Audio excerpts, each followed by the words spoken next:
आज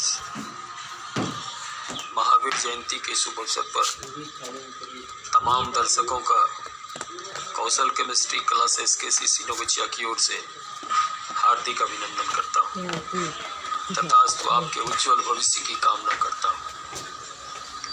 अब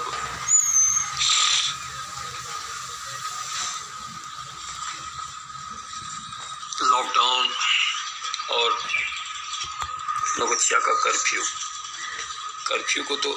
की तो बात अभी नहीं कहा जा सकता है, लेकिन लॉकडाउन का हम लोग 2/3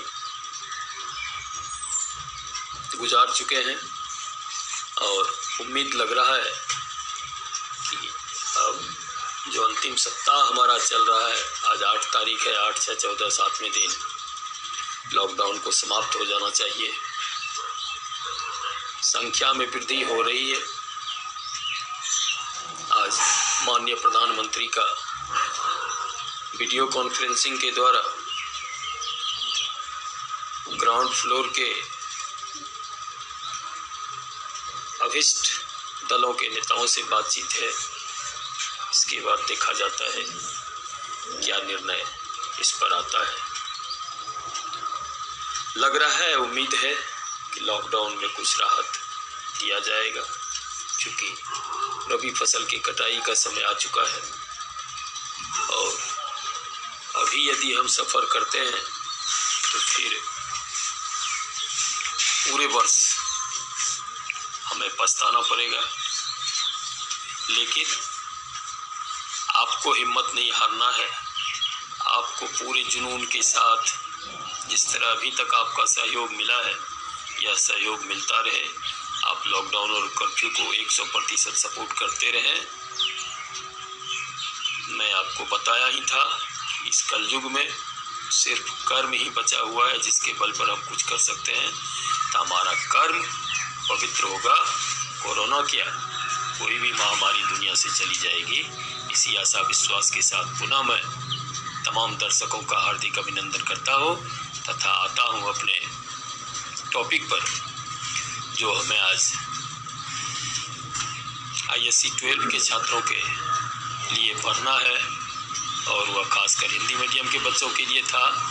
आज हमें पढ़ना था ठोस के दूसरे प्रकार, रासायनिक बंधनों की प्रकृति के आधार पर का दूसरा प्रकार, जिसका नाम सहसंयोजक ठोस या नेटवर्क ठोस होता है। सहसंयोजक ठोस की परिभाषा तो बिल्कुल सीधी है। जिस ठोस का निर्माण सहसंयोजक बंधन से होता है, जिस ठोस के अवयवी कण, अणु, परमाणु या आयन सहसंयोजक बंधन से जुटे होते हैं, उसको सहसंयोजक ठोस कहते हैं। इसके पूर्व हमें थोड़ा सा सहसंयोजक बंधन को गौर से समझ लेना चाहिए। यूँ तो इस पर कल भी चर्चा हुई थी। हमें पता है कि संयोजी इलेक्ट्रॉनों के साझेदारी से जिस रासायनिक बंधन का निर्माण होता है उसे सहसंयोजक बंधन कहते हैं। और सहसंयोजक बंधन खुद अपने आप में 3 प्रकार का होता है। एकल सहसंयोजक बंधन, जिस सहसंयोजक बंधन के बनने में 2 परमाणुओं के बीच एक जोड़ा इलेक्ट्रॉन भाग लेता है, मतलब एक परमाणु का 1 इलेक्ट्रॉन दूसरे परमाणु के सिर्फ 1 इलेक्ट्रॉन से साझेदारी करता है, तो बने बंधन को सहसंयोजक बंधन कहते हैं। जैसे मीथेन, दुनिया के किसी भी संतृप्त यौगिकों में एकल सहसंयोजक बंधन ही होता है। मीथेन का फार्मूला CH4 होता है। कार्बन के 4 संयोजी इलेक्ट्रॉन होते हैं। ये चारों इलेक्ट्रॉन हाइड्रोजन के 1-1 इलेक्ट्रॉन से साझेदारी कर 4 एकल सहसंयोजक बंधन बनाता है। दूसरा है द्विसहसंयोजक बंधन, डबल कोवेलेंट बॉन्ड। जब 2 परमाणुओं के बीच 2 जोड़े संयोजी इलेक्ट्रॉनों की साझेदारी होती है, कहने का मतलब एक परमाणु का 2 इलेक्ट्रॉन दूसरे परमाणु के 2 इलेक्ट्रॉन से साझेदारी करता है, तो बने सहसंयोजक बंधन को द्विसहसंयोजक बंधन कहते हैं। तीसरा है त्रिसहसंयोजक बंधन, जब 2 परमाणुओं के बीच 3 जोड़े इलेक्ट्रॉनों की साझेदारी होती है, अर्थात एक परमाणु का 3 इलेक्ट्रॉन दूसरे परमाणु के 3 इलेक्ट्रॉन से साझेदारी करता है, तो बने सहसंयोजक बंधन को त्रिसहसंयोजक बंधन कहते हैं। Thank you Raju ji. जैसे नाइट्रोजन के अणु में नाइट्रोजन की परमाणु संख्या 7 होती है। इलेक्ट्रॉनिक विन्यास बोरबरी योजना के अनुसार 2,5 होगा।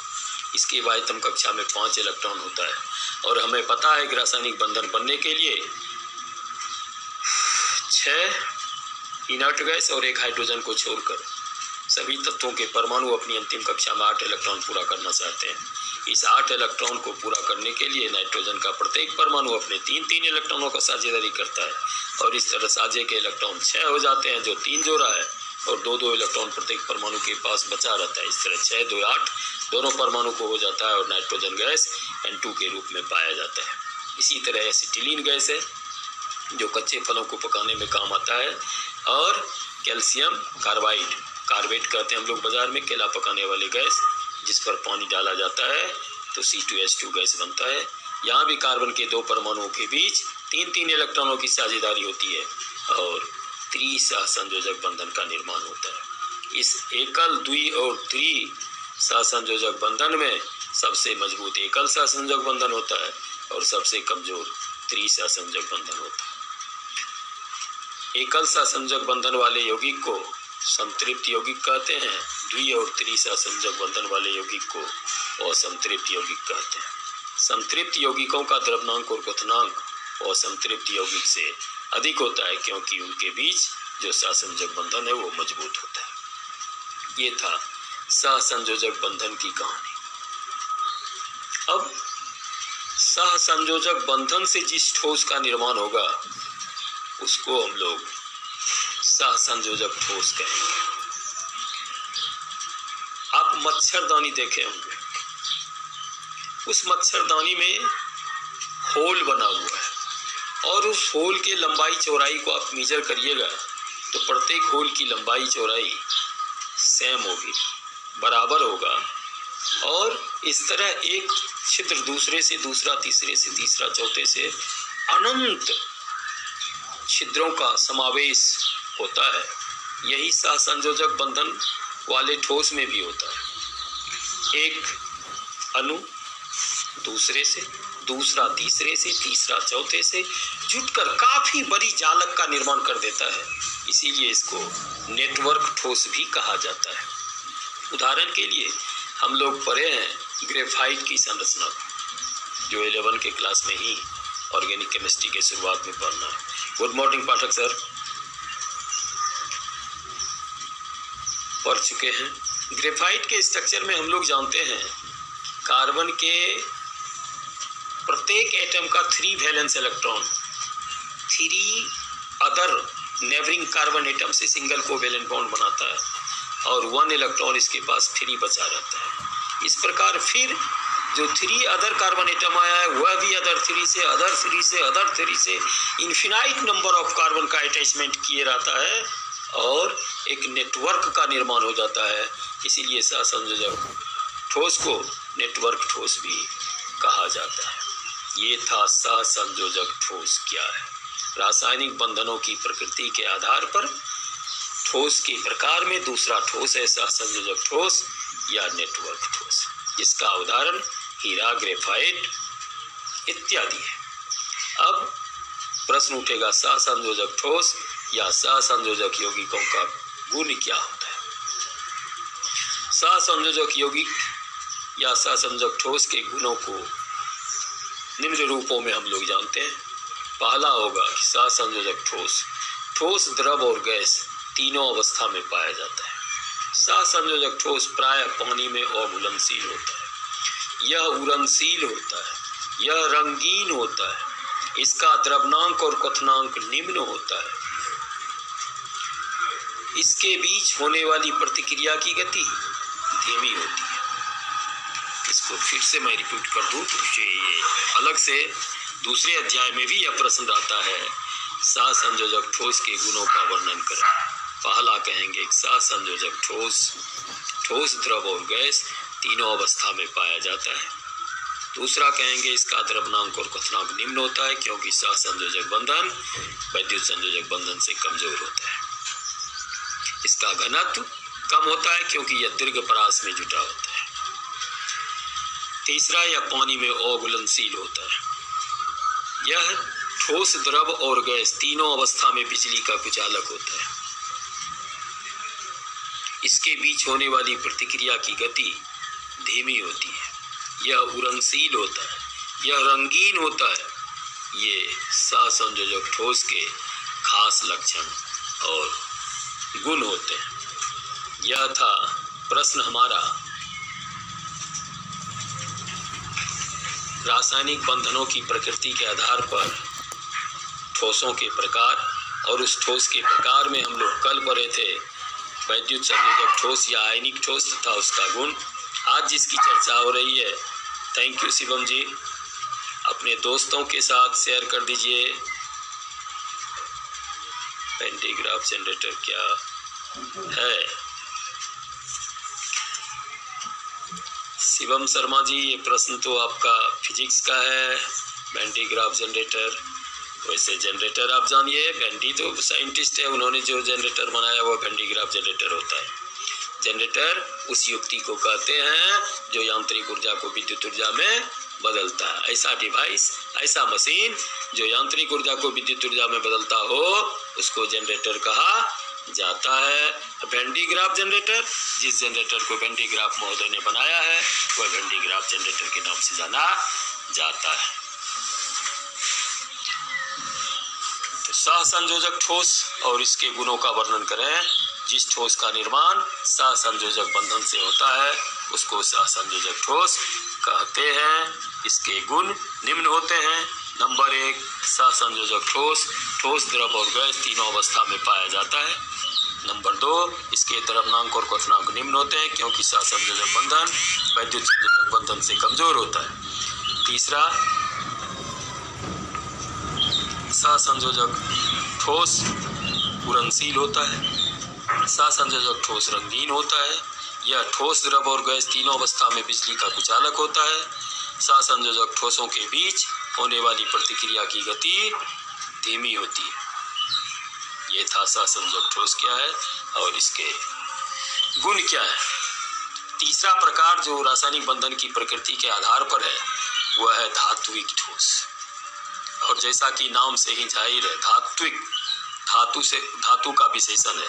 और धातु के बारे में हमें पता है, जिन तत्वों की बाह्यतम कक्षा में 1, 2 या 3 इलेक्ट्रॉन रहता है उसको धातु कहते हैं। और इस तरह धात्विक ठोस की परिभाषा होती है धनायन, धातु के धनायन और सी ऑफ इलेक्ट्रॉन, मुक्त इलेक्ट्रॉनों की साझेदारी से। धातु के धनायन को कर्नेल कहते हैं। इस तरह परिभाषा को ऐसा भी कहा जा सकता है, कर्नेल और मुक्त इलेक्ट्रॉनों के प्रवाह से बने बंधन को धात्विक बंधन कहते हैं। जैसे सोना, चांदी, तांबा, एल्युमिनियम, ये सारे ठोस होते हैं धातु। सिर्फ पारा कमरे के ताप पर द्रव अवस्था में होता है और इन धातुओं के बीच जो बंधन है वह धात्विक बंधन कहलाता है। इसको ऐसे भी कह सकते हैं कि धात्विक बंधन का उपयोग धातुओं के क्रिस्टल के निर्माण में होता है, जहां मुक्त इलेक्ट्रॉन और धातु के धनायन या कर्नेल के बीच बंधन बनता है। यह बंधन काफी मजबूत होता है, इसीलिए धातु आघात वर्ध्य, तन्य और कठोर होता है। ये बिजली के सुचालक होते हैं क्योंकि यहाँ सी ऑफ इलेक्ट्रॉन्स होता है, इलेक्ट्रॉन का समुद्र रहता है, सतत इलेक्ट्रॉन प्रवाहित होते रहता है, इसीलिए इसको धातु का सुचालक होना लाजमी है। क्योंकि विद्युत धारा की एक अभिष्ट परिभाषा होती है, हाई स्टैंडर्ड की परिभाषा होती है, इलेक्ट्रॉनों के सतत प्रवाह को विद्युत धारा कहते हैं। और धातुओं को इलेक्ट्रॉन मुक्त करने का गुण होता है क्योंकि इसकी बाह्यतम कक्षा में 1, 2 या 3 इलेक्ट्रॉन ही रहता है। विद्युत चुंबकीय सिद्धांत के अनुसार एक इलेक्ट्रॉन के ग्रहण और एक इलेक्ट्रॉन को मुक्त करने में बराबर ऊर्जा की आवश्यकता होती है। धातुओं को प्राय इलेक्ट्रॉन मुक्त करने का गुण होता है, इसीलिए धात्विक ठोस यानी धातु बिजली का और उष्मा का सुचालक होता है। यह आघात वर्ध्य होता है, यह तन्य होता है, यह प्राय ठोस अवस्था में पाया जाता है। ये था धात्विक ठोस क्या है और इसका गुण क्या है। इस तरह हम लोग रासायनिक बंधनों की प्रकृति के आधार पर 3 प्रकार के ठोसों का अध्ययन कर चुके हैं। जो चौथा प्रकार है वह होता है आणविक ठोस, और वो इस दोनों से बिल्कुल हटकर है, इसलिए आणविक ठोस की चर्चा हम लोग कल करेंगे, क्योंकि आणविक ठोस में और भी प्रकार होते हैं, उन प्रकारों को भी पढ़ना है। और भी चीज़ें होती है, पोलर और नॉन पोलर मॉलिक्यूल को भी पढ़ना है, तो वो थोड़ा बड़ा है और एक ही दिन बोझिल हो जाएगा, इसलिए उसको कल पढ़ेंगे। अब मैं आप के इस पूरे प्रश्न का रिपीटेशन कर देता हूँ। हमें आज पढ़ना था रासायनिक बंधनों की प्रकृति के आधार पर ठोस के प्रकार, जिसमें पहला हम लोग कल पढ़ चुके थे वैद्युत संयोजक ठोस। आज पढ़ना था सहसंयोजक ठोस और इसके गुण, जिसकी परिभाषा होती है जिस ठोस का निर्माण सहसंयोजक बंधन से होता है। जिस ठोस के अवयवी कण अणु परमाणु या आयन सहसंयोजक बंधन से जुटे होते हैं उसको सहसंयोजक ठोस कहते हैं, जैसे हीरा, ग्रेफाइट इत्यादि। अब इसके गुणों की बात करेंगे। सहसंयोजक ठोस ठोस, द्रव और गैस तीनों अवस्था में पाया जाता है। इसका द्रव्यनांक और क्वथनांक निम्न होता है क्योंकि सहसंयोजक बंधन कमजोर होता है। इसका घनत्व कम होता है क्योंकि इसके अवयवी कण दीर्घ परास में जुटे होते हैं। यह उड़नशील होता है, यह रंगीन होता है, इसके बीच होने वाली प्रतिक्रिया की गति धीमी होती है। यह ठोस, द्रव और गैस तीनों अवस्था में बिजली का कुचालक होता है। यह रंगीन होता है। ये था सहसंयोजक ठोस के गुण। अब जो तीसरा प्रकार है वह है धात्विक ठोस। धातु के परमाणुओं के बीच अर्थात धातु के धन आयन या कर्नेल और मुक्त इलेक्ट्रॉनों की साझेदारी से बने बंधन को धात्विक ठोस कहते हैं। यह प्राय धातु के क्रिस्टल में पाया जाता है, जो कठोर और दृढ़ होता है या आघातवर्धी और तन्य होता है। यह बिजली का और ऊष्मा का सुचालक होता है। ये था धात्विक ठोस। अब जो आणविक ठोस है चौथा प्रकार, उसको कल हम लोग विस्तार से पढ़ेंगे। अंततः मैं तमाम दर्शकों से गुजारिश करता हूँ, आपके संपर्क में यदि कोई 12 के बच्चे जो कि साइंस रखे हुए हैं और कहीं भी पढ़ रहे हैं, वह हिंदी मीडियम से अगर पढ़ते हैं तो सुबह 7 बजे, और अंग्रेजी मीडियम में पढ़ते हैं तो शाम में 5 बजे KCC केमिस्ट्री क्लासेस नगोचिया कौशल केमिस्ट्री क्लास की ओर से ऑनलाइन फेसबुक क्लास प्रतिदिन अविरल गति से चल रही है। इसमें भाग लें, इसका घर बैठे लाभ उठाएं। इसी आशा विश्वास के साथ आप सबों से गुजारिश है कि आपके संपर्क में जो भी बच्चे ISC 12 क्लास के होंगे और उनका संकाय विज्ञान है, तो उन्हें इस मैसेज को देने का कष्ट करेंगे। जय हिंद, जय भारत।